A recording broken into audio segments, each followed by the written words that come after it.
What's up, everybody? I'm Peralta-Arellano reporting from Carvd N Stone, your weekly source of positive news. And today I'm with Mwanje Thompson at the 3rd annual Share the Vibes Festival.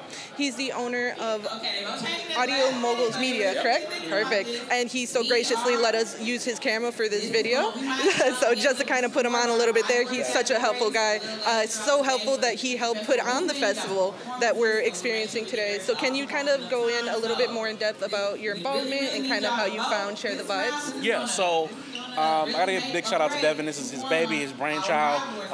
One of the things that I do with Devin is we actually have a podcast together. So we do Share the Vibes podcast under Audio Mogul Media's network. And what's dope about it is that a lot of the artists that you see on stage, we got a chance to actually talk to them on the podcast as well too. So the podcast is just an extension of the festival. So like a lot of the things we're capturing here is going to be on the podcast as well too.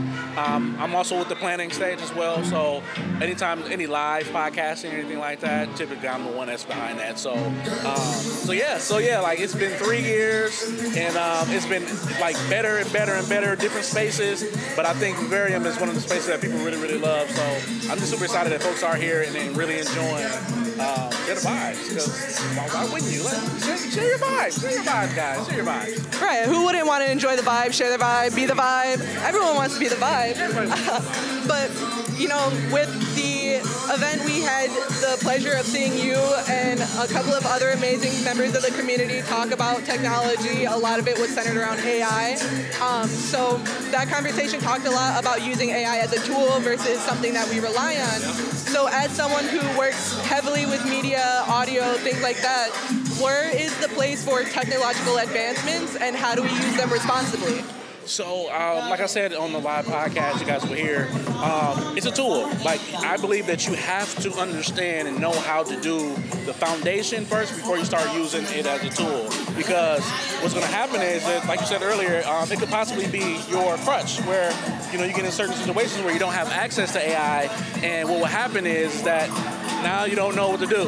Nyesha said it so eloquently. She said that, you know, she knows how to write a grant, she knows how to write an article, but sometimes, you know, when there's a lot of grants that she's trying to fill out for, AI helps her with her productivity, and she can do it more efficiently as opposed to back in the day where she would have to take like days upon days to actually do the tool. So it's a tool. Like, people that learn how to use it, but first know how to do the basics first, then you can use it. So it's here to stay. It's going to be here forever. Now, so I think you just need to learn how to use it, but make sure you know what you're doing first. I would be very, very scared if a doctor was using AI. Well, I mean, use AI, but if they didn't know how to do the basic operations without AI first, then I'd be kind of scared. So know what you're doing first. For sure. I think that can be applied anywhere in life. Yeah. Like, please know what you're doing before you go to do something. But, you know, speaking on knowing how to do things, we talked a little bit as well in the live podcast about our younger generations coming into the game already knowing how to use these almost fluently, like they speak a language. So why is it so important for people like you who work in the media with technology daily, on a daily basis, teach our kids how to responsibly use the technology and how to implement it in their daily lives now? Yeah, so one of the things I teach, and I don't know if I might get in trouble about this, but as a teacher, I don't shy away from AI. I say, okay, if you're going to use AI to help you with ideas on maybe an essay or something like that, then yeah, go ahead and use it for that. Maybe you can't think of ideas. Maybe the topic is, hey, you need to find something in your neighborhood that you can, change. And maybe you don't have any ideas. Hey, AI, what are some things, general things in my neighborhood that I could possibly change? And they'll give you a whole list of things. Now, if you go in and say, hey, can you write the essay on this said topic, then that's a different story. So as I mentioned earlier, as our generation, which I believe we're millennials, so our job is we were kind of stuck in the middle. Like, we were right there where the internet first started, with dial-up, crazy experience, to now where we are now. So our job is to teach the kids how to do the basic foundation. Once again, know how to structure a sentence, how to write a sentence, verbs, things like that. Then you can go and use AI to help you maybe structure some things and things like that. So it's our job as millennials to say, hey guys, this tool is here, but don't just use it as a tool. Don't use it as your crutch. Because I've sent a lot of papers back for a lot of students that use AI. I'm like, you don't sound like that.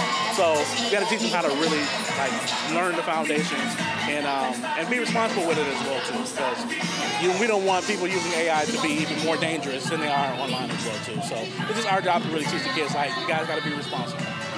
For sure. Yeah, and with the development of technology, I think it's in the best interest to keep everybody safe. And, you know, events like this are helping us do that. So I want to leave with that note and say thank you for your time.